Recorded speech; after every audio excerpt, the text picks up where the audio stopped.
Hi friends, எல்லோரும் எப்படி இருக்கீங்க? இன்றைக்கி என்ன வீடியோ பார்க்க போகிறோன்னு பார்த்தீங்கன்னா, பீட்ரூட் அல்வா ரொம்ப சாஃப்டாக நல்லா டேஸ்ட்டாக எப்படி செய்யுதுன்னு பார்க்க போகிறோம். வாங்க வீடியோக்குள்ளே போகலாம். இப்போ பார்த்திங்கன்னா நான் பெரிய பீட்ரூட்டாக 2 பீட்ரூட் எடுத்து நான் மிக்ஸி ஜாரில் கட் பண்ணி போட்டிருக்கேன். இப்போ நம்ம இதை அரைச்சி இதுலேருந்து ஜூஸ் எடுத்துக்கலாம். இப்போ பார்த்திங்கன்னா இந்த பெரிய டம்ளர் இருக்குது பாருங்கள். இந்த பெரிய டம்ளரில் ஒரு 1.5 டம்ளர் ஜூஸ் எடுத்து வச்சுருக்கேன். ஒரு 4-5 ஸ்பூன் கார்ன்ஃப்ளவர் மாவு எடுத்து வச்சுருக்கேன்.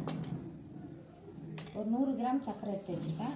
ஸ்வீட் வேணும்னா போட்டுக்கலாம், ஆனால் 100 கிராம் போதுமானது, அதனால் எடுத்து வச்சுருக்கேன். இப்போ நம்ம இது எல்லாத்தையும் மிக்ஸ் பண்ணிக்கலாம். இப்போ பார்த்திங்கன்னா ஒரு 5 ஸ்பூன் கார்ன்ஃப்ளவர் மாவு போட்டுக்கலாம். 1 2 3 4, இது 5 ஸ்பூன் இருக்குது.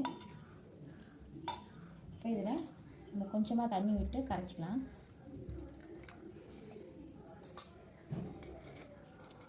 கட்டி இல்லாமல் கரைச்சிக்கலாம்.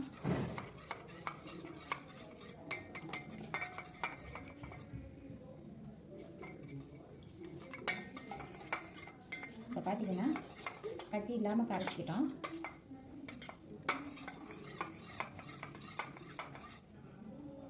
இந்த கரைச்சதை பார்த்திங்கன்னா நம்ம இந்த பீட்ரூட் ஜூஸ் எடுத்து வச்சுருக்கோம் பார்த்திங்களா, அதில் நம்ம ஊற்றிக்கலாம்.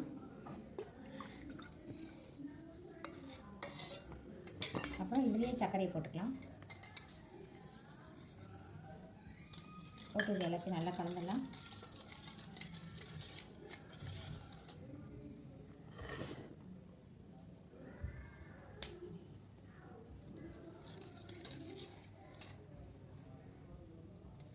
இப்போ பார்த்திங்கன்னா இது எல்லாத்தையும் நல்லா கலந்துட்டோம்.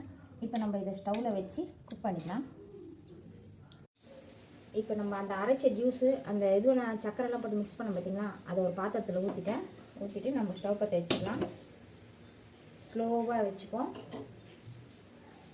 ஸ்லோ தீயிலே வச்சு அதை நல்லா கலரிகிட்டே இருக்கலாம், கட்டிப்படாத அளவுக்கு. நம்ம கலர் அது நல்லா கெட்டியாக வரும். நல்லா கட்டிப்படாமல் கலரிகிட்டே இருக்கலாம். பாருங்கள், அப்படியே கலர் நம்மளுக்கு நல்லா கெட்டிப்பட்டுட்டே வருது பாருங்கள்.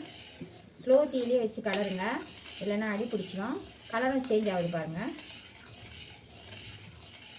இன்னும் நம்ம கலரணும். கலரிட்டே இருந்தோம்னா அப்படியே நல்லா திரண்டு வரும். இப்போ பார்த்திங்கன்னா இன்னும் கொஞ்சம் கட்டி ஆகிடுச்சு பாருங்கள். இன்னும் கொஞ்சம் கட்டியாக ஆகிடுச்சு. இப்போ இந்த நேரத்தில் பார்த்திங்கன்னா முந்திரி பருப்பு எடுத்து வச்சுக்கேன். நம்ம அதையும் போட்டுக்கலாம். போட்டு கொஞ்சம் அப்படியே மிக்ஸ் பண்ணிகிட்டே இருக்கலாம். வெள்ளை எள்ளு எடுத்து வச்சுருக்கேன். நான் ஒரு ஸ்பூன் எடுத்து வச்சுருக்கேன். அதையும் நம்ம அதை போட்டுக்கலாம். போட்டு அதையும் மிக்ஸ் பண்ணிக்கலாம்.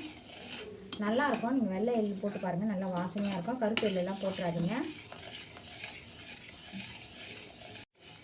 பாருங்கள், அப்படியே கட்டி ஆகிட்டே வருது பாருங்கள், கடலை.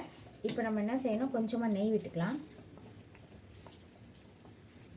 இப்போ நெய் விட்டு கலரிட்டு இருக்கலாம்.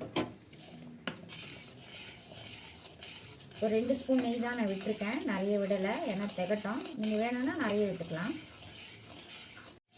நான் உங்களுக்கு எதுக்கு ஸ்லோவான தீயில் வச்சு கலருங்கன்னு சொல்கிறேன்னு பார்த்தீங்கன்னா, மாவு கொஞ்சம் வேகணும். நம்ம அதில் கார்ன்ஃப்ளவர் மாவு போட்டிருக்கோம் பார்த்தீங்களா, அந்த மாவு கொஞ்சம் வேகணும். அதே மாதிரி அந்த பீட்ரூட் நம்ம அப்படியே பச்சையாக தான் போட்டிருக்கோம் அந்த ஜூஸ் எடுத்து. அதனால் அந்த பீட்ரூட்டோட ஸ்மெல்லு போகணும். அதுக்காக நீங்கள் கொஞ்சம் ஸ்லோவாகவே வச்சு நீங்கள் கலரிட்டே இருந்தீங்கன்னா அந்த ஸ்மெல்லும் போகும், அந்த மாவும் நல்லா வேகும், நம்மளுக்கு அல்வாவும் நல்லா அடி பிடிக்காமல் சூப்பராக வரும். அதனால் நீங்கள் ஸ்லோவாகவே வச்சு பண்ணுங்கள்.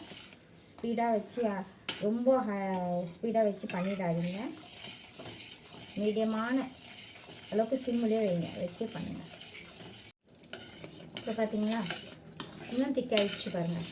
இதே இப்போ எப்படி சுருண்டு வருது பாருங்கள். இதுவும் இன்னமும் சுருண்டு வரணும். இன்னும் நல்லா அப்படியே பாத்திரத்தில் ஒட்டாமல் சுருண்டு வரும். அந்த பக்கம் வரட்டும். நம்ம கைவிடாமல் கிளறிட்டே இருக்கணும். கொஞ்சம் கைவிட்டோன்னா கூட அடி பிடிச்சிடும். அதனால் கைவிடாமல் நல்லா கிளறிட்டே இருங்க. பார்த்திங்கன்னா இப்போ நம்ம கலரை பாருங்கள், அப்படியே திரண்டு வருது பாருங்கள். அவ்வளோதான் ஃப்ரெண்ட்ஸ். இப்போ இதை இன்னும் ஒரு 2 நிமிஷம் ஒரு கலர் கலரிட்டு இதை நம்ம வேறு ஒரு பிளேட்டில் மாற்றிக்கலாம். இந்த மாதிரி தான் திரண்டு வரணும். அப்போ தான் உங்களுக்கு அல்வா கரெக்டான பக்குவத்தில் வந்திருக்குன்னு அர்த்தம். பாருங்கள், நம்ம கலக்கிட்டே வந்தோமா, இப்போ பாருங்கள் அப்படியே சுழண்டு வருது பாருங்கள், நல்லா திரண்டு அப்படியே வருது பாருங்கள், கடாயில் ஒட்டாமல் வருதுங்க. இது கிட்டிங்கன்னா தனியாக அதே தனியாக அப்படியே கடாயில் ஒட்டாமல் வரும். இதுதான் கரெக்டான பக்குவம். இப்போ இதை எடுத்து வேறு ஒரு பிளேட்டில் மாற்றிக்கலாம். ரொம்ப நேரம் நீங்கள் விட்டுட்டிங்கன்னா ஹார்ட் ஆகிடும். இப்போ நம்ம ஸ்டவ் ஆஃப் பண்ணி வேறு பிளேட்டில் மாற்றிக்கலாம். இப்போ பார்த்தீங்கன்னா இந்த அல்வா ரெடி பண்ணுறதுக்கு முன்னாடியே இந்த மாதிரி ஒரு பிளேட்டில் எண்ணெய் தடவி அதில் முந்திரி பருப்போ இந்த எல்லாம் நான் போட்டு வச்சுருக்கேன். நீங்களும் அதே மாதிரி ரெடி பண்ணி வச்சுக்கோங்க. ஏன்னா அல்வா ரெடி ஆன உடனே நம்ம அதை கொட்டிடலாம். அந்த நேரம் நம்ம தடவிட்டு இருக்கக்கூடாது. அதுக்காக தான் சொல்கிறேன். இப்போ நம்ம இதில் மாற்றிடலாம்.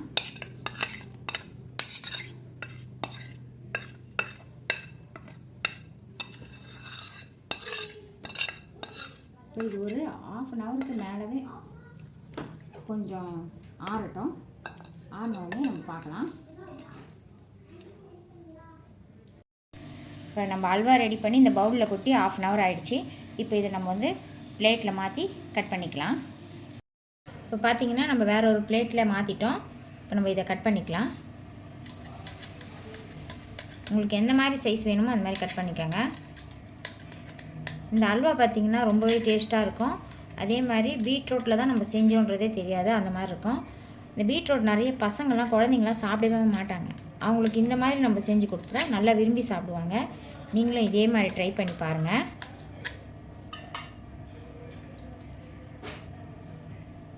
பாருங்கள் எவ்வளோ சாஃப்டாக வந்திருக்கு பாருங்கள். நீங்களும் இதே மாதிரி ட்ரை பண்ணி பாருங்கள். உங்களுக்கு இந்த வீடியோ பிடிச்சிருந்தா லைக் பண்ணுங்கள், ஷேர் பண்ணுங்கள், கமெண்ட் பண்ணுங்கள். மறக்காமல் சப்ஸ்கிரைப் பண்ணுங்கள், பெல் பட்டனை கிளிக் பண்ணுங்கள். இந்த வீடியோவில் என்ன நிறைகள் குறைகள் இருந்தாலும் எனக்கு மறக்காமல் கமெண்ட் பாக்ஸில் சொல்லுங்கள். என்னால் முடிஞ்ச அளவுக்கு நான் திருத்திக்கிறேன். இதே மாதிரி நீங்களும் குழந்தைங்களுக்கு செஞ்சு கொடுங்க, விரும்பி கண்டிப்பாக சாப்பிடுவாங்க. தேங்க்யூ.